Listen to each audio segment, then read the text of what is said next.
பிஸ்மில்லாஹிர் ரஹ்மானிர் ரஹீம். 3 வருடத்துக்கு பிறகு அவர்கள் அப்பாவிகள் மாலைகானிலே குண்டு வைத்தது யார் என்று சொன்னால் RSS சார்ந்து இயங்கக்கூடிய அபினவ் பாரத் என்ற ஒரு இந்துத்துவ பயங்கரவாத இயக்கம் தான் அந்த குண்டை வைத்தது என்பதை கண்டுபிடிக்கிறார்கள். அப்படி என்றால் அந்த 3 வருடங்கள் இவர்கள் தான் முஸ்லிம்கள் தங்களுக்கு தாங்களே தங்கள் பள்ளிவாசலில் குண்டு வைத்தார்கள் என்று திரும்ப திரும்ப சொல்லப்பட்ட அந்த செய்தி எத்தனை பாமர மக்களுடைய உள்ளங்களிலே பதிந்திருக்கும். மும்பையிலே ரயில் குண்டுவெடிப்பு நடந்தது, உங்களுக்கெல்லாம் தெரியும். உடனடியாக என்ன, லஷ்கர் தொய்பா, இந்தியன் முஜாஹிதீன், ஹர்கத்துல் அன்சார், வாயில நுழையாத பேரா உடனடியாக பாடங்கள் கற்பிக்கப்படுகின்றன. என்ன நடந்தது? மாலைகானிலே குண்டுவெடிப்பதற்கு முன்பாகவும் மும்பை ரயிலிலே குண்டு வெடிப்பதற்கு முன்பாகவும் ஒரு மிக முக்கியமான நிகழ்வு நடந்தது. அதை பத்திரிகைகள் மூடி மறைத்து விட்டன. அதே மகாராஷ்டிரா மாநிலத்திலே நாந்தேட் என்ற ஒரு பகுதி, நாந்தேட், அந்த மாவட்டத்திலே சைக்கிளிலே சென்று கொண்டிருந்த இருவர் திடீரென குண்டு வெடித்து இறக்கிறார்கள். உடனடியாக காவல்துறை அங்கே ஓடி வருகிறது. ஓடி வந்து இறந்தவர்களை சோதனை செய்கிறது. அந்த சைக்கிளிலே சென்று கொண்டிருந்த அந்த இருவரும் கையிலே பைப்பு வெடிகுண்டுகளை வைத்திருந்திருக்கிறார்கள். கையிலே பைப்பு வெடிகுண்டுகள். அந்த பைப்பு வெடிகுண்டுகள் வெடித்துதான் அவர்கள் இறந்திருக்கிறார்கள். யதார்த்தமா வேற ஒரு எதுக்கோ திட்டம் போட்டு கொண்டு போறாங்க. அதுல என்ன கோளாறு ஏற்பட்டதோ வெடிச்சிடுது.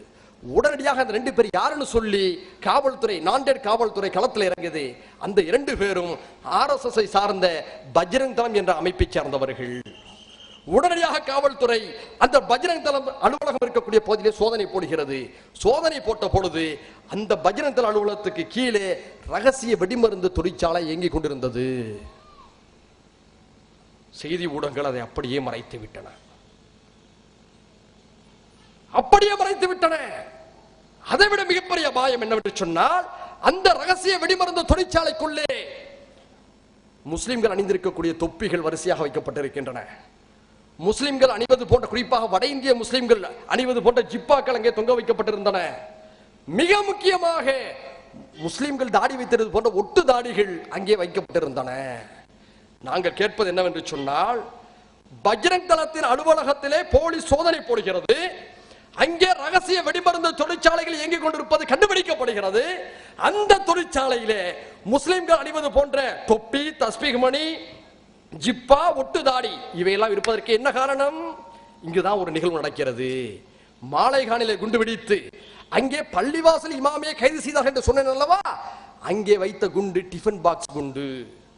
சைக்கிளில் வைக்கப்பட்ட அந்த டிஃபன் பாக்ஸ் குண்டு வெடித்த அந்த பகுதியிலே காவல்துறை சோதனையிட்ட போது அங்கு ஒரு ஒட்டுதாரியும் கண்டெடுக்கப்பட்டது. இந்த செய்தி மறைக்கப்பட்டு விட்டது. இதிலிருந்து என்ன தெரிகிறது?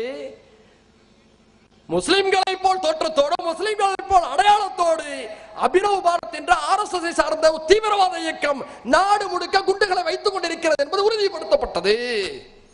அதே போன்று ஹைதராபாத்தில் பள்ளிவாசல், மக்கா பள்ளிவாசலை குண்டு வெடித்தது. இங்குதான் மிக முக்கியமான ஒரு விஷயம். தமிழ்நாட்டுடைய காவல்துறை சீனுக்கு வருகிறது. ஒரு வகையிலே பாராட்ட வேண்டும். ஓரிரு மன வருத்தங்கள், ஓரிரு விமர்சனங்கள் இருந்தாலும் ஒப்பீட்டளவிலே பிற மாநிலங்களை ஒப்பிடுகின்ற போது தமிழ்நாட்டுடைய காவல்துறை ஓரளவு தேவலை. எப்படி என்று சொன்னால், உங்களுக்கு எல்லாம் தெரியும், 2007ஆம் வருடம் என்று நினைக்கின்றேன், தென்காசியிலே இந்து அலுவலகத்திலே பைப்பு குண்டு வீசப்படுகிறது. பைப்பு குண்டு வீசப்பட்டவுடன் உடனடியாக பதற்றம் தொற்றுகிறது. நல்ல வேளை அந்த நேரத்திலே தென் மாவட்டத்துடைய DIG-யாக இருந்தவர்களும் SP அவர்களும் கீழே இருந்த காவலர்களும் நியாயமாக இந்த விஷயத்தை அணுகினார்கள். சுற்றி வளைத்து புலனாய்வு செய்ததிலே இந்து முன்னணி அலுவலகத்தின் மீது பைப்பு வெடிகுண்டுகளை வீசியவர்கள் இந்து முன்னணி இயக்கத்தைச் சேர்ந்தவர்கள் என்பதை கண்டுபிடிக்கிறார்கள். விசாரிக்கிறார்கள். நீ ஏன் உன்னுடைய அலுவலகத்தின் மீது குண்டை வீசினாய் என்று. எங்களுடைய அலுவலகத்தின் மீது குண்டு வீசுகின்ற பொழுது இயல்பாகவே இந்து முன்னணிக்கும் முஸ்லிம்களுக்கும் ஆகாது, எனவே முஸ்லிம்கள் தான் இதை செய்திருப்பார்கள் என்று சொல்லி எங்களில் ஒரு சாரார் கொந்தளிப்பார்கள், அதன் மூலம் மோதல்கள் உருவாக என்பதற்காக செய்தோம் என்று காவல்துறையிடம் அவர்கள் ஒப்புதல் வாக்குமூலம் வழங்குகிறார்கள்.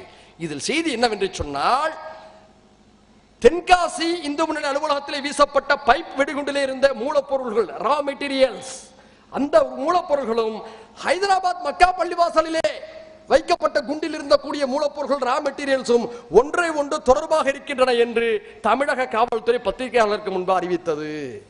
அந்த வழக்கு என்னவாயிற்று? இதற்கு காரணமாக இருந்தவர்கள் எங்கே போயினார்கள்? இது சாதாரண விஷயம் அல்ல. இப்படிதான் முஸ்லிம்கள் மீது பழி போடப்படுகிறது. பல ஆதாரங்கள் உங்களுக்கு தெரியும். ஈரோடு மாவட்டம் தாராபுரத்திலே கோயில் சிலைகளை இந்து முன்னணி சேர்ந்தவர்கள் உடைக்கிறார்கள். அந்த பழியை பெரியார் திராவிட கழகத்தின் மீது போட்டார்கள். நல்ல வேளை காவல்துறை மிகச் சரியாக மோப்பநாய்களின் உதவியோடு உண்மை குற்றவாளிகளை கண்டுபிடித்தது. பெரியார் திராவிட கழகத்தை சேர்ந்தவர்கள் விடுதலை செய்யப்பட்டார்கள். கோயில் சிலைகளை உடைத்து பதற்றத்தை தூண்டி அந்த பழியை பெரியார் திராவிட கழகத்தின் மீது போட வேண்டும் என்று செயல்பட்டது இந்து முன்னணி தான் என்ற உண்மை கண்டுபிடிக்கப்பட்டது. இப்போ லேட்டஸ்ட் விஷயம் உங்களுக்கு எல்லாம் தெரியும். ஒரு 10 நாட்களுக்கு முன்பாக அல்லது 2 வாரங்களுக்கு முன்பாக ஹைதராபாத்திலே கோயில் ஒன்றின் மீது மாட்டுக்கறி வீசப்பட்டது என்ற பதற்றம் உருவாகி கலவரம் அடித்தது. என்னவாயிற்று? மாட்டுக்கறி வீசியவர்கள் RSS இயக்கத்தை சேர்ந்தவர்கள் என்ற உண்மையை ஹைதராபாத் காவல்துறை கண்டுபிடித்தது. இந்த கண்டுபிடிப்பு நடைபெறாமல் போயிருந்தால் என்ன ஆயிருக்கும்? ஒரு 100 முஸ்லிம் செத்து இருப்பான் கலவரத்தில். ஒரு 4-5 பள்ளிவாசல்கள் உடைக்கப்பட்டிருக்கும். முஸ்லிம்களுடைய சொத்துக்கள் சூறையாடப்பட்டிருக்கும். சில முஸ்லிம் பெண்கள் கற்பழிக்கப்பட்டிருப்பார்கள். இப்படித்தானே நாடு முழுக்க அமளி துமளியாக்கப்பட்டது. இன்று நேற்றல்ல. பத்திரிகை அன்பர்களே, பல்வேறு சமுதாயங்களை சார்ந்த தோழர்களே, பழியை தாங்கள் செய்துவிட்டு அதை முஸ்லிம்கள் மீது போட்டு முஸ்லிம்களை குற்றவாளிகளாக தீவிரவாதிகளாக நாடு முழுக்க காட்டி வைத்திருக்கிறார்களே பயங்கரவாதிகள், அவர்கள் இன்று நேற்றல்ல காந்தியின் படுகொலையில் இருந்து அதை தான் செய்கிறார்கள். காந்தியை கொலை செய்யும் போது நாதுராம் கோட்சே என்ன செஞ்சார்? காந்தியை கொலை செய்தவுடன் அந்த பழி முஸ்லிம் சமுதாயத்தின் மீது விட வேண்டும் என்ற அடிப்படையில் நாதுராம் கோட்சே காந்தியை கொலை செய்வதற்கு முன்பாக முஸ்லிம்கள் சுன்னத்து செய்திருப்பது போல் தானும் சுன்னத்து செய்து கொண்டார். கையிலே இஸ்மாயில் என்று பச்சை குத்தி கொண்டார். RSS திட்டம், கோட்சேயுடைய திட்டம் என்ன? காந்தியை கொலை செய்யும் பொழுது எப்படியும் நம்மை உயிரோடோ அல்லது பிணமாகவோ பிடித்து விடுவார்கள். பிடித்து விட்டால் அந்த படி RSS இயக்கத்தின் மீதோ பிராமணர்கள் மீதோ விழுந்து விடக்கூடாது, மாறாக முஸ்லிம்கள் மீது விட வேண்டும். காந்தியின் மீது பக்தி கொண்ட மக்கள் நாட்டிலே 90% பேர் இருக்கிறார்கள். காந்தியை கொலை செய்தது முஸ்லிம்களா என்று தெரிந்தவுடன் கோபத்திலே RSS இயக்கம் செய்ய முடியாத காரியத்தை பொதுமக்களை செய்வார்கள். எப்படி என்று சொன்னால், உங்களுக்கு புரிவது போல் சொல்ல வேண்டும் என்று சொன்னால், இந்திரா காந்தி கொலை செய்யப்பட்டவுடன் காங்கிரஸ்காரர்கள் எப்படி வட இந்தியா முழுக்க சீக்கியர்களை வேட்டையாடினார்களோ அதே போன்ற ஒரு சம்பவம் நாடு முழுக்க முஸ்லிம்களுக்கு எதிராக நடக்க வேண்டும் என்ற அடிப்படையிலே கோட்சேயும் RSSம் சிந்தித்தார்கள், செயல்பட்டார்கள். அதே போன்று காந்தி படுகொலை செய்யப்பட்டவுடன், கோட்சே பிடிக்கப்பட்டவுடன் கையில இஸ்மாயில் என்று பெயர் பச்சை குத்திருந்ததை பார்த்து உடனடியாக செய்தி ஊடகங்கள் நாடு முழுக்க செய்தி பரவிடுச்சு. காந்தியை கொலை செய்தது ஒரு முஸ்லீம் என்ன சுன்னத்து வேற பண்ணியிருக்கார். உடனடியாக உண்மை என்னவென்று தெரிந்த பிறகுதான் நேரு அவர்கள் அகில இந்திய வானொலியிலே தோன்றி பேசுகிறார். காந்தி படுகொலை செய்தது முஸ்லிம்கள் அல்ல, முஸ்லிம் இயக்கத்தை சார்ந்தவர்கள் அல்ல, மாறாக பிராமணர் சமுதாயத்தை சேர்ந்த RSS இயக்கத்தை சேர்ந்த மகாராஷ்டிரா சித்பவன் உயர் சாதி பிராமணர் வகுப்பை சேர்ந்த நாதுராம் கோட்சே தான் காந்தியை படுகொலை செய்தான் என்ற உண்மையை நேரு அவர்கள் அகில இந்திய வானொலியிலே பேசிய பிறகுதான் பதற்றம் குறைந்தது. பரம்பரையாக பயங்கரவாதத்தை செய்துவிட்டு அந்த பழியை பிறர் மீது போடுவதிலே கை தேர்ந்தவர்கள் தான் இந்த பயங்கரவாத கூட்டம், மதவெறி கூட்டம். இந்த மதவெறி கூட்டம் தகர்க்கப்பட வேண்டும், இந்த நாட்டிலிருந்து துரத்தப்பட வேண்டும், தண்டிக்கப்பட வேண்டும். ஆனால் நாட்டில் நடந்து கொண்டிருக்கிறது, இந்த உண்மைகள் அனைத்தும் மூடி மறைக்கப்படுகின்றன. உண்மை வரலாறுகள் பேசப்படுவதில்லை. பொய் குற்றச்சாட்டின் அடிப்படையிலே அப்பாவி மக்கள் சிறைகளிலே வாடிக்கொண்டிருக்கிறார்கள். இன்றைய நிலையில் நாடாளுமன்றத்திலே பிரதமர் அவர்கள் ஒரு வெள்ளை அறிக்கையை சமர்ப்பிக்க வேண்டும் என்ற கோரிக்கையை இந்த மேடையின் வாயிலாக நாங்கள் முன்வைக்கிறோம். என்னவென்று சொன்னால், இந்தியாவிலே பல்வேறு பயங்கரவாத குற்றச்சாட்டுகளின் பெயரால், மதவெறி குற்றச்சாட்டுகளின் பெயரால், தீவிரவாத குற்றச்சாட்டுகளின் பெயரால் எவ்வளவு முஸ்லிம்கள் கடந்த 25 ஆண்டுகளிலே சிறை வைக்கப்பட்டிருக்கிறார்கள். அவர்களிலே விசாரணை கைதிகள் எத்தனை பேர், தண்டனை பெற்றவர்கள் எத்தனை பேர்? இந்த உண்மைகள் வெள்ளை அறிக்கையாக நாடாளுமன்றத்தில் வைக்கப்பட வேண்டும். காரணம், இந்தியாவில் எல்லா மாநிலங்களிலும் எல்லா சிறைகளிலும் பொய் குற்றச்சாட்டின் அடிப்படைகளிலே பெரும்பான்மையாக வாடி வதங்கி கொண்டிருப்பவர்கள் முஸ்லிம் சமுதாயத்தை சேர்ந்தவர்கள். ஆனால் பெரும்பான்மையாக கலவரங்களிலே பாதிக்கப்பட்டவர்களும் இவர்கள் தான். பாகல்பூர் கலவரத்தை மறந்துவிட முடியுமா? சிறுபான்மை முஸ்லிம்களை வேட்டையாடி வயல்களிலே புதைத்து அதன் மீது காய்கறிகளை பயிரிட்டார்களே பயங்கரவாதிகள். அந்த பயங்கரவாதிகள் மீது என்ன தண்டனை நடவடிக்கை எடுக்கப்பட்டது? மீரட்டிலே சிறுபான்மை முஸ்லிம்கள் படுகொலை செய்யப்பட்டு தலைகள் வெட்டப்பட்டு கிணறுகளிலே தள்ளப்பட்டு கிணறுகள் நிறைந்து வடித்தனவே அந்த பயங்கரவாதத்தை செய்தவர்கள் மீது என்ன நடவடிக்கை எடுக்கப்பட்டது? முராதாபாத் கலவரத்திலே மாநகராட்சியின் நாய்களை தூக்கி செல்லக்கூடிய மாநகராட்சி வண்டிகளிலே முஸ்லிம்களுடைய ஜனாசாக்கள் குவிக்கப்பட்டு எடுத்துச் செல்லப்பட்டதே அந்த பயங்கரவாதத்தை செய்தவர்கள் மீது என்ன நடவடிக்கை நாட்டில் எடுக்கப்பட்டது? நெல்லி கலவரத்தை மறந்துவிட முடியுமா?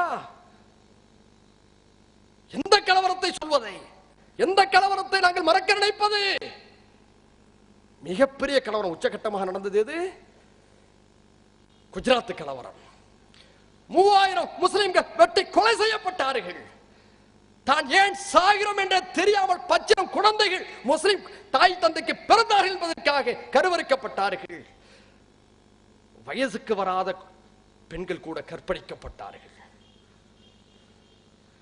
இன்று வரை அகதி முகாம்களிலே உறவுகளை இழந்து வாடிக்கொண்டிருக்கக்கூடிய பிள்ளைகளுடைய எண்ணிக்கைகள் ஏராளம் ஏராளம். நாங்கள் பட்ட காயங்களை இந்தியாவிலே வேறு ஒரு சமூகம் பெற்றிருக்குமேயானால் ஒவ்வொருவரும் துப்பாக்கி தூக்கி இருந்திருப்பான், மனித வெடிகுண்டுகளாகவே நடமாடி இருந்திருப்பான். இந்த சமுதாயம் தான் இந்த நாட்டின் சட்டத்தின் மீது நம்பிக்கை வைத்து இப்போதும் கூட உச்ச நீதிமன்றம் இறுதி தீர்ப்பை ஏதாவது ஒரு வகையில் வழங்கும் என்ற நம்பிக்கையிலே காத்துக் கொண்டிருக்கிறது. குஜராத் கலவரத்தை மறந்துவிட முடியுமா? நாகரிகம் மேம்படுத்தப்பட்ட ஒரு உலகில் ஜனநாயகத்துடைய மிகச்சிறந்த தாயகம் என்று போடக்கூடிய நம்முடைய பெருமைமிகு இந்திய தேசத்தில் ஒரு முதலமைச்சர் காட்டுமிராண்டியாக நடந்து கொண்டு தன் தலைமையின் மீது தன் தலைமையிலே அரசு அதிகாரிகளை காவல்துறையை தவறாக பயன்படுத்தி இனத்தையே அடித்தாரே, அந்த நரேந்திர மோடி மீது என்ன நடவடிக்கை எடுக்கப்பட்டது? சஞ்சீவ் பட் போன்ற நேர்மையான சில காவல்துறை அதிகாரிகள், ஐபிஎஸ் அதிகாரிகள் தானே இன்று வரை மனசாட்சியோடு அதற்காக குரல் கொடுத்துக் கொண்டிருக்கிறார்கள். தீஸ்தா செட்டில்வாட் போன்ற மனித உரிமை போராளிகள் தானே அந்த இனப்படுகொலையை இன்றும் அம்பலப்படுத்திக் கொண்டிருக்கிறார்கள். குஜராத்திலே இன்றும் சரி அந்த மத கலவரங்களை செய்தவர்கள் பாரதிய ஜனதா கட்சியினர் அவர்களை சார்ந்தவர்களும் தான். அந்த நேரத்திலும் முஸ்லிம்களுக்கு உதவி செய்து பல ஒத்துழைப்புகளை நன்று பல முஸ்லிம் குடும்பங்களை காப்பாற்றியவர்கள் இந்து பெருங்குடி மக்கள். இதுதான் நம்மை ஆதலடைய வைக்கிறது, நம்மை அமைதியடைய வைக்கிறது. ஒரு சில பயங்கரவாதிகள் வன்முறைகளை செய்வதற்காக ஒரு சமூகத்தை நாம் குற்றமாக கருதிவிடக் கூடாது என்ற எண்ணத்தை நமக்கு உறுதிப்படுத்துவது இது போன்ற ஓரிரு ஆறுதலான நிகழ்வுகள் தான். ஆனால் என்ன நடந்தது? நானாவதி கமிஷன் விஷயம் தெரியுமா உங்களுக்கு? இந்த நாட்டில் நீதிமன்றம்லாம் நீதியா தான் நடந்துக்கிறது நினைச்சுக்கிறீங்களா? நீதிமன்றம் நீதியா தான் நடந்துக்கிறது நினைச்சிட்டீங்களா? நீதிமன்றத்தை பத்தி பேசினா கோர்ட் அவமதிப்பு. அப்ப நீங்க தவறு செஞ்சா நான் கேட்க கூடாதோ? நீங்க தவறு செஞ்சா நான் கேட்க கூடாதோ? மக்கள் மன்றத்தை விட உங்கள் உயர் நீதிமன்றமும் உச்ச நீதிமன்றமும் உயர்ந்ததோ? ஐயா பெரியார் கேட்டாரே, சரித்திர மாவீரன் ஐயா பெரியார் அழகா கேட்டார். பெரியாருக்கு எதிராக ஒரு தீர்ப்பு கொடுக்குறான் நீதிமன்றத்தில், அடிக்கிறாரு பாருங்க, பாப்பா நீதிபதியாக இருக்கக்கூடிய நாடு உருப்படாதுன்றாரு. பெரியார் மேல என்ன நடவடிக்கை போட்டீங்க? இன்னைக்கே பெரியார் மீது ஒரு அவதூறு கொடுத்து யாராவது நடமாட முடியுமா தமிழ்நாட்டில்? இன்னொன்னு சொன்னார் ஐயா பெரியார், உச்ச நீதிமன்றமா உச்சி குடிமை மன்றமான்னு கேட்டார். இன்றும் சொல்றேன், இந்த நாட்டில் இந்த தமிழ்நாட்டில் இருக்கக்கூடிய சிறுபான்மை மக்களும் பிற்படுத்தப்பட்ட சமுதாயத்தை சேர்ந்த இந்து சகோதரர்களும் மிகவும் பிற்படுத்தப்பட்ட சமுதாயத்தை சேர்ந்த இந்து சகோதரர்களும் தலித் சமுதாய மக்களும் நன்றியினோடு நாம் இருக்க வேண்டும் என்று சொன்னால் ஐயா பெரியாருக்கு நாம் இருக்க வேண்டும். காரணம், அவர் கொடுத்த மான மரியாதை சூடு சுரணை தான் பார்ப்பானிய சாம்ராஜ்யம் தமிழ்நாட்டில் இல்லாமல் போனது. வட இந்தியாவை போன்ற ஆரியர்களுடைய ஆதிக்கம் தமிழ்நாட்டில் இல்லாமல் போய் பிற்படுத்தப்பட்ட இந்துக்களும் மிகவும் பிற்படுத்தப்பட்ட இந்துக்களும் தலித்துகளும் சிறுபான்மை மக்களும் மான மரியாதையோடு நாம் அதிகாரம் பெற்று ஓரளவாவது கண்ணியத்தோடு நடமாடுகிறோம் என்று சொன்னால் ஐயா பெரியார்களுடைய வாழ்வுரிமை போராட்டம். சொன்னார், உச்ச நீதிமன்றமா உச்ச குடிமை மன்றமா என்று சொன்னார். எனக்கு அதில் ஒன்றும் தவறு இருப்பதாக தெரியவில்லை. காரணம், சில நீதிமன்றங்கள் அந்த தவறுகளை செய்கின்றன. நானாவதி கமிஷன் உங்களுக்கு தெரியும், குஜராத் கலவரத்தை பற்றி உண்மை அறிவதற்காக தனக்குத்தானே நரேந்திர மோடி போட்டுக்கொண்ட ஒரு கமிஷன். அந்த கமிஷன் என்ன சொன்னிச்சு? மோடி குற்றமற்றவர், மோடிக்கும் குஜராத்தில் நடைபெற்ற 3000 சிறுபான்மை மக்கள் முஸ்லிம்களுடைய படுகொலைக்கும் தொடர்பில்லை. எவ்வளவு அழகான கருத்து! இதற்கு பரிசு என்ன தெரியுமா? நீதிபதி நானாவதி அவர்களுடைய ஒரு மகனுக்கு அரசு கூடுதல் வழக்கறிஞர் பதவியை நரேந்திர மோடி வழங்குகிறார். அரசு கூடுதல் வழக்கறிஞர் பதவியை வழங்குகிறார் நரேந்திர மோடி. நானாவதியுடைய இன்னொரு மகனுக்கு அரசு வழக்கறிஞர் பதவி கொடுக்கப்படுகிறது. நீதி உருப்படுமா? நீதிமன்றம் உருப்படுமா? இந்த நாட்டில் வன்முறைகளை உருவாக்கிய சக்திகள் பாதுகாப்போடு நடமாடி கொண்டிருக்கிறார்கள். மோடி தொடங்கி, பால் தாக்கரே தொடங்கி, அத்வானி, எண்ணற்றவர்கள். என்ன நடவடிக்கை? ஆனால் இப்படி அநீதி நடக்கிறதே, சிறுபான்மை மக்களுக்கு பாதுகாப்பு இல்லையே, தொடர்ந்து நம்முடைய உயிர்களும் உடைமைகளும் சேதமாகிக் கொண்டிருக்கிறது என்று ஒரு சில முஸ்லிம்கள் கோபத்தில் ஆயுத பாதைக்கு சென்று விட்டார்கள். மீண்டும் சொல்கிறேன், அவர்கள் ஆயுத பாதைக்கு சென்றது சரியா தவறா என்ற விவாதத்துக்கு நான் செல்லவில்லை. காரணம், RSS காரர்களும் பாரதிய ஜனதா கட்சிக்காரர்களும் அவரை சார்ந்தவர்களும் பல குற்றங்களை செய்துவிட்டு பாதுகாப்பாக அந்த மண்ணிலே நடமாடுகின்ற பொழுது இவர்களை குற்றவாளிகள் என்று சொல்வதற்கான மனம் எனக்கு வரவில்லை. இதை உண்மையை சொல்கிறேன். முடிந்தால் வழக்கு போடு, வழக்கு போடு. லட்சக்கணக்கான மக்கள் அணிதிரள்வார்கள் எங்களுக்கு பின்னாலே. அதற்காகத்தான் காத்திருக்கின்றோம். எங்கள் குரலை வலுப்படுத்த வேண்டும் என்று சொன்னால் எங்கள் மீது நீ போர் தொடு. இணை பொதுச் செயலாளர் ஹாரூன் சொன்னார், அடிக்க அடிக்கத்தான் இடுவோம் என்று சொல்லி, நெருக்க நெருக்கத்தான் நாங்கள் திமிரிடுவோம், முடக்க முடக்கத்தான் புதிதாய் நாங்கள் புறப்பட்டு வருவோம், தடுக்க தடுக்கத்தான் அலையலையாய் எழுந்து வருவோம், ஒடுக்க ஒடுக்கத்தான் நாங்கள் அணி அணியாய் பாய்ந்து விரட்டுவோம். ஜனநாயகத்தின் மீது எங்களுக்கு நம்பிக்கை உண்டு. சட்டத்தை இப்போது நம்புகின்றோம். சில சட்டங்கள், சில நீதிமன்றங்கள் தவறிழைக்கலாம். அண்ணல் அம்பேத்கர் அவர்கள் இயற்றிய சட்டம் என்றாவது ஒரு நாள் இந்த நாட்டிலே நீதி வழங்கும் என்ற நம்பிக்கை எங்களுக்கு உண்டு. ஆனால் நீதியை கேட்கக்கூடியவர்கள் தொடர்ந்து அவமதிக்கப்பட்டால், கேவலப்படுத்தப்பட்டால், புறக்கணிக்கப்பட்டால் அவர்களுக்கு கோபம் வரத்தான் செய்யும். பாதிக்கப்பட்டவனுக்குத்தான் அந்த வழி தெரியும். உங்கள் குடும்பத்தைச் சேர்ந்த ஒரு பெண் கற்பழிக்கப்பட்டிருந்தால் அந்த வழியை உங்களால் உணர முடியும். உங்கள் குடும்பத்தைச் சேர்ந்த ஒரு இளையவன், ஒரு சிறுவன் மதவெறிக்கு பலி கொடுக்கப்பட்டிருந்தால் அந்த வழி உங்களுக்கு தெரியும். உங்களுடைய சொத்துக்கள் சூறையாடப்பட்டிருந்தால் அந்த வழி உங்களுக்கு தெரியும். பாதிக்கப்பட்டவர்கள் கோப தாவங்களிலே சில எதிர்வினையை செய்தார்கள். அதற்குத்தான் நீங்கள் தண்டனை கொடுத்து விட்டீர்களே. தீராத சோகங்களை எல்லாம் அவர்கள் அனுபவித்து விட்டார்களே. சிறையிலே அவர்கள் தண்டனை அனுபவிக்க, வெளியிலே அவர்கள் குடும்பங்களும் தண்டனைகளை வறுமையோடு அனுபவித்த இரட்டை தண்டனை முறைக்கு மேல் வேற என்ன தண்டனை இருக்க வேண்டும்? 14 ஆண்டுகள் நிறைவடைந்து விட்டாலே பொதுவாக தமிழகத்திலே அண்ணா பிறந்த நாளையொட்டி அல்லது வேறு ஏதாவது ஒரு சிறப்பு தினத்தை ஒட்டி விடுதலை செய்யப்படுவது, பொது மன்னிப்பு கொடுக்கப்படுவது ஒரு நடைமுறையாக இருக்கிறது. கடந்த கலைஞருடைய ஆட்சியிலே 1405 பேர் பொது மன்னிப்பின் கீழே விடுதலை செய்யப்பட்டார்களே, அதில் ஒரு முஸ்லீம் கூட இல்லை. என்ன காரணம்? இப்படி பாராபட்சங்கள் நடைபெற்றால் கோபம் வரத்தான் செய்யும். புழுவை நீங்கள் நசுக்கும் போது அதுவும் படம் எடுக்கும். புழுவுக்கும் சூடு சொரணை உண்டு, புழுவுக்கும் உயிர் உண்டு. அதை புரிந்து கொள்ள வேண்டும்.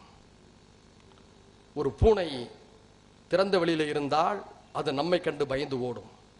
அதே பூனையை ஒரு அறையிலே பூட்டி நீங்கள் உள்ளே சென்று அந்த பூனையை நீங்கள் உற்று பார்த்தால் அந்த பூனை உங்களை திருப்பி தாக்கும். அது பூனையாக இருக்க வேண்டுமா, புலி போல் திருப்பி தாக்க வேண்டுமா என்பது நம்முடைய நடவடிக்கைகளில் தான் இருக்கிறது. 14 ஆண்டுகளை நிறைவு செய்தவர்களுக்கெல்லாம் விடுதலை, முஸ்லிம்களை தவிர என்று சொன்னால் மனசாட்சி உள்ள எங்கள் சொந்தங்களே, உறவுகளே, தோழமைகளே, இது என்ன நியாயமாக இருக்க முடியும்? இந்த நியாயத்தை கேட்பதற்குத்தான் இது போன்ற பொதுக்கூட்டங்கள். பாஷா எங்களுக்கு மாமனோ மச்சானோ அல்ல. அவரை சார்ந்த யாரும் எங்களுக்கு உறவுகளோ நெருக்கமானவர்களோ கொடுக்கல் வாங்கல் தொடர்புள்ளவர்களோ இல்லை. நாங்கள் கேட்பது என்னவென்று சொன்னால், பாஷா விறகு கடை வைத்திருந்த பாஷாவை அல்லுமா இயக்கத்தை நோக்கி தள்ளியது யார்? இந்த கேள்விக்கு பதில் தேவை. அவர் விறகு கடையை வச்சுக்கிருந்தவரை பார்த்து, இஸ்லாத்தை பற்றி நீ கேவலமா பேசின, நபிகள் நாயகத்துடைய உயிரினும் மேலாக நாங்கள் மதிக்கக்கூடிய புரட்சி தலைவர் நபிகள் நாயகம் ஸல்லல்லாஹு அலைஹி வஸல்லம் அவருடைய குடும்பத்தை நீ இழிவு செய்து பேசினாய். தடுக்க ஆள் இல்லை, கேட்க ஆள் இல்லை. அரசு வேடிக்கை பார்த்தது. அரசு அதிகாரிகள், காவல்துறை, உளவுத்துறை, பத்திரிகை துறை உட்பட அனைவரும் வேடிக்கை பார்த்தீர்கள். நியாயம் கிடைக்கவில்லை என்று சொல்லி பாஷா ஒரு இயக்கத்தை கட்டினார், எதிர்வினையாற்றினார். நான் மீண்டும் சொல்கிறேன், அவர்கள் செய்தது சரியா தவறா என்ற வாதத்துக்கு செல்லவில்லை. அமைதியாக இருந்த அவர்களை ஆயுத பாதையை நோக்கி தள்ளியது யார்? ஏன்? தள்ளிய ராமகோபாலனும் இந்து முன்னணியை சார்ந்தவர்களும் பாதுகாப்பாக சட்டத்தின் பிடியிலிருந்து தப்பித்துக் கொண்டிருக்கின்ற பொழுது இவர்கள் எதிர்வினையாற்றியவர்கள் கைது செய்யப்பட்டு சிறை தண்டனை அனுபவித்து 14 ஆண்டுகளை கடந்த பிறகு அவர்களுக்கு பொது மன்னிப்பு கொடுங்கள் என்று கேட்கிறோம். அவருக்கு மட்டுமல்ல, இங்குதான் கவனிக்க வேண்டும், அவருக்கு மட்டுமல்ல, தமிழ் தேசிய போராட்டத்தை முன்னெடுப்பதற்காக தன் உணர்வுகளை இந்த மத்திய டெல்லிக்கு எச்சரிக்கும் வகையிலே செயல்பட்டான் என்பதற்காக பாவலர் பெருஞ்சித்திரனார் அவருடைய மகன் பொடிலன் அவர்களையும் நீங்கள் பல்லாண்டுகளாக 20 ஆண்டுகளை தாண்டியும் அடக்கி வைத்திருக்கிறீர்களே கைதியாய், அவரையும் விடுதலை செய்ய வேண்டும்.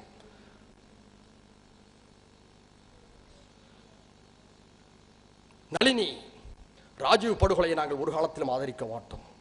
ராஜீவ் காந்தி அவர்கள் படுகொலை செய்யப்பட்டதனால்தான்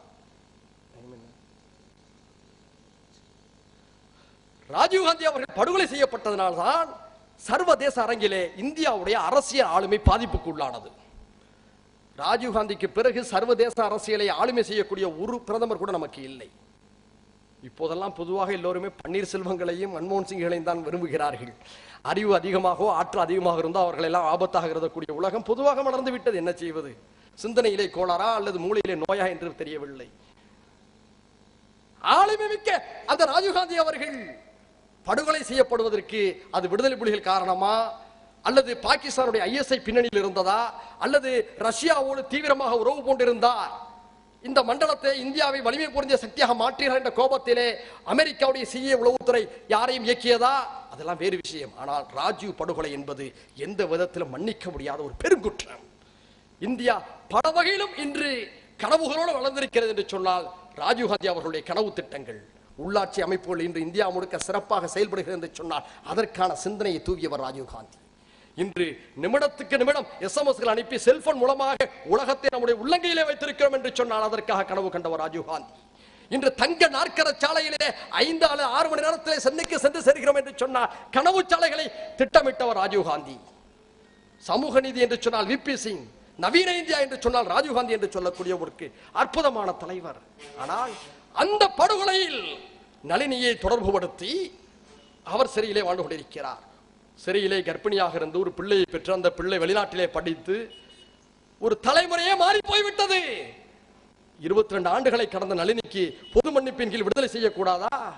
நளினி வெளியிலே வந்தால் இந்த நாட்டுக்கு ஆபத்தா? இந்த நாட்டுக்கு ஆபத்து நளினி போன்றவர்களால் அல்ல, இந்த நாட்டை அமெரிக்காவிடம் அடமானம் வைத்துக் கொண்டிருக்கிறார்களே ஆட்சியாளர்கள், அவர்களால் தான் இந்த நாட்டுக்கு ஆபத்து. மாவோயிஸ்டுகள் நல்லவர்களா, நாடாளுமன்றத்தில் இருப்பவர்கள் நல்லவர்களா என்று சொன்னால் மாவோயிஸ்டுகள் நல்லவர்கள் என்று சொல்லக்கூடியவர்கள் நாங்கள். ஆனால் மாவோயிஸ்டுகள் அதிகாரிகளை கடத்துவதை நாம் ஏற்க முடியாது, அப்பாவிகளை பணைய கைதிகள் அமைத்திருப்பதை ஏற்க முடியாது. ஆனால் அவர்கள் வைக்கக்கூடிய கோரிக்கைகள் நியாயமானவை. நான் பிறந்த மலையிலிருந்து என்னை நீ விரட்டி அனுப்பி அந்த மலையை நீங்க அந்நிய நாட்டு கம்பெனிகள் கனிமங்களை சுரண்டுவதற்கு நீ அனுமதித்தால் அது தவறு என்று சொல்லக்கூடியதை எப்படி நாம் ஏற்றுக்கொள்ள முடியும்? எங்களது வளங்களை, எங்களது கனிமங்களை, எங்கள் காடுகளை, எங்கள் மலைகளை, இந்த மண்ணின் இயற்கை சொத்துக்களை அமெரிக்காவுக்கும் ஐரோப்பிய நாடுகளுக்கும் மேலை நாடுகளுக்கும் தாரை வார்த்து சுரண்டி கொண்டு போவதற்கு ஆட்சியாளர்கள் உதவி செய்தால் அதை எதிர்த்து பழங்குடியின மக்கள் ஆயுதம் ஏந்தி மாவோயிஸ்டுகளாக போராடுகிறார்கள் என்று சொன்னால் அமெரிக்காவை கேட்டுக்கொண்டு பட்ஜெட் போடக்கூடிய அரசியல்வாதிகளை விட மாவோயிஸ்டுகள் எவ்வளவோ தேசபக்தர்கள். ஒருவன் 5 வருடங்கள் சிறையில் இருந்தால் கூட அவனுடைய மனமாற்றம் ஏற்பட்டுவிடும், அவன் ஜனநாயக பாதைக்கு வந்து விடுவான். என்றால் சிறை சில சிந்தனைகளை, மாற்றங்களை, ஆய்வுகளை அவனுக்கு தரும் என்பது பலருடைய அனுபவ உண்மை. பேரறிவாளன், நளினி, எண்ணற்ற பொடிலன், இப்படி எண்ணற்றவர்கள் வாடி வதங்கி கொண்டிருக்கிறார்கள். ஒன்றை நீங்கள் சிந்திக்க வேண்டும், சிறையில் இருப்பவர்களும் மனிதர்கள் தான், அவர்களுக்கும் உயிர் உண்டு, அவர்களுக்கும் கனவுகள் உண்டு, அவர்களுக்கும் வயிறு உண்டு, அவர்களுக்கும் பசியுண்டு, அவர்களுக்கும் மனிதநேயம் உண்டு. சிறையில் இருப்பவன் எல்லாம் குற்றவாளி என்று சொன்னால் வெளியிருப்பவன் எல்லாம் யோக்கியனா? யோசித்து பாருங்கள். சிறையில் இருப்பவர்கள் அத்தனை பேரும் குற்றவாளிகள் என்று சொன்னால் வெளியே நடமாடி கொண்டிருக்கக்கூடிய அத்தனை பேரும் தேசபக்தர்களா, யோக்கியமானவர்களா? இரண்டிலுமே முரண்பாடுகள் உண்டு, மாறுபட்ட கருத்துகள் உண்டு, நல்லவர்கள் எல்லா இடத்திலும் உண்டு.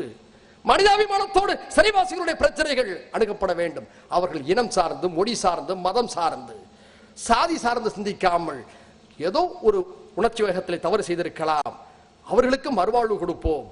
யோசித்து பாருங்கள், மரண தண்டனை விதிக்கப்பட்ட தோடர் தியாகு அவர்கள் பொது மன்னிப்பில் கீழ் விடுதலையான பிறகுதானே இன்று தமிழுக்காகவும் தமிழருக்காகவும் தமிழ்நாட்டிலே எடுத்தாலும் பேச்சாலும் குரல் கொடுத்துக் கொண்டிருக்கிறார். அந்த தியாகு தூக்க தண்டனை கைதியாக மாறி உயிரை இழந்திருந்தால் ஒரு அற்புதமான எழுத்தாளர் தமிழ்நாட்டுக்கு கிடைத்திருப்பாரா? ஒரு அற்புதமான சிந்தனையாளர் தமிழுக்கு கிடைத்திருப்பாரா? தமிழ் மொழியுடைய பண்பாட்டுக்கு கிடைத்திருப்பாரா? மறுவாழ்வுக்கு வாய்ப்பளிப்போம். 60 ஆண்டுகளை 60 வயதை கடந்தவர்கள் எல்லாம் சிறையில் இருந்து என்ன செய்ய போகிறார்கள்? பலருக்கு சர்க்கரை வியாதி, கண் பார்வை கோளாறு, பலருக்கு முதுகெலும்பு தேய்மானம், சிலருக்கு இடுப்பிலே உட்கார முடியாத துன்பம், இப்படி வாடி வதங்கி கொண்டிருக்கிறார்களே, அவர்களுக்கெல்லாம் பொது மன்னிப்பின் கீழ் மறுவாழ்வு கொடுக்க வேண்டும் என்று நாங்கள் விரும்புகின்றோம். வசந்தங்கள் அவர்களையும் வாழ்த்த வேண்டும். பௌர்ணமி நிலவு தங்களையும் ஆராதிக்க வேண்டும் என்று அவர்கள் விரும்புகிறார்கள். சிறையின் மதில்களுக்கு வெளியே பூங்காற்றை அவர்கள் சுவாசிக்க வேண்டும் என்று விரும்புகிறார்கள். இது குற்றம் அல்ல. பொது மன்னிப்பின் கீழ் வாய்ப்பு கொடுங்கள். தயவு செய்து மனிதாபிமானத்தோடு பரிசீலியுங்கள். தமிழக அரசு நினைத்தால் கவர்னருக்கு பரிந்துரைக்க முடியும். மனிதாபிமானத்தோடு இந்த பிரச்சனையை அணுக முடியும். சட்டமன்றத்திலும் எங்களுடைய குரல் ஒலித்து விட்டது. மக்கள் மன்றத்திலும் அதை தெளிவாக நாங்கள் பதிவு செய்கின்றோம். ஜாதி, மதம், மொழி, இனம் பாராமல் யாரெல்லாம் 10 ஆண்டுகளை சிறை தண்டனை அனுபவித்து விட்டார்களோ அவர்களுக்கெல்லாம் வாய்ப்பு கொடுங்கள். யாரெல்லாம் விசாரணை கைதிகளாக 5 ஆண்டுகளை தாண்டி இருக்கிறார்களோ அவர்களுக்கெல்லாம் ஜாமீன் கொடுங்கள். அவர்கள் வாழ்விலும் வசந்தம் பூக்கட்டும். அவருடைய பிள்ளைகளும் குடும்பங்களும் இத்தனை ஆண்டுகள் இவர்களை இழந்து தவித்தோமே என்ற அந்த மனக்காயங்களுக்கு மறந்திட்டு அவர்களும் மகிழ்ச்சியோடு வாடட்டும் என்ற அந்த கோரிக்கை இந்த பொதுக்கூட்டத்தின் வாயிலாக வைத்து, இது ஒரு தொடக்கம்தான். இந்த தொடக்கம் ஒரு மாபெரும் மாற்றத்துக்கான உந்து சக்தியாக இருக்கும் என்று நாங்கள் நம்புகின்றோம். பல்வேறு சமூக மக்கள், பல்வேறு கருத்தியல்களை கொண்ட இயக்கங்கள் எல்லோரும் இந்த விஷயத்திலே ஓரணியாக திரண்டு கொண்டிருக்கிறார்கள். மறுவாழ்வு சிறைவாசிகளுக்கு கிடைக்க வேண்டும். அவர்களுடைய குடும்பங்கள் இழந்த வசந்தத்தை மீண்டும் பெற வேண்டும் என்று துடிக்கிறார்கள். இழந்த வசந்தத்தை அவர்கள் பெறுவதற்காக மனிதாபிமானத்தோடு சிறைவாசிகளின் பிரச்சனையை அணுக வேண்டும். மதவெறி சக்திகள், சாதிவெறி சக்திகள், பிரிவினைவாத சக்திகள், அமைப்புகள் ஒடுக்கப்பட வேண்டும் என்ற கருத்திலே நாங்களும் 100% உறுதியாக இருக்கிறோம். அதே நேரம் தண்டனை பெற்றவர்கள், அவர்கள் எங்களுடைய எதிர் இயக்கத்தை சார்ந்தவர்களாக இருந்தாலும் கூட அவர்களும் 10 ஆண்டுகளை நிறைவு செய்துவிட்டால் அவர்களும் அந்த விடுதலை வசந்தத்தை பெற வேண்டும் என்று கூறிக்கொண்டு என் உரைக்கு முற்றுப்புள்ளி வைத்து விடைபெறுகிறேன். நன்றி. வாகிரதானா அல்ஹம்துலில்லாஹி ரப்பில் ஆலமீன். அஸ்ஸலாமு அலைக்கும் வரஹ்மத்துல்லாஹி வபரகாத்துஹு.